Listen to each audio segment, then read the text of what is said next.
Cheers, pet. You ever wondered where your gas comes from?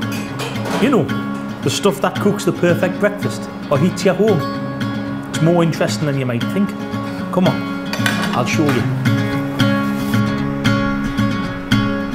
Do you know it takes over 37,000 kilometres of underground pipes to keep the north of England cooking on gas? And this lot at Northern Gas Networks, they look after it all. Morning, pal. Gas provides around 80% of the energy we use to heat our homes. And it's got a big part to play in a cleaner, greener future. That's all right by me. Green gas, such as hydrogen, could soon be used for cooking, heating and powering your vehicles. So that's not just good for the environment, but it's good for your bills.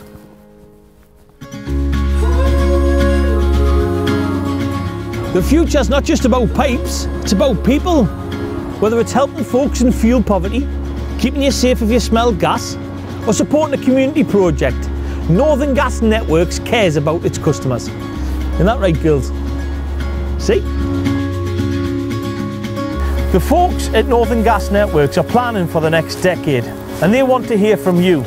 So why not let them know what you think? After all, where would we be without gas?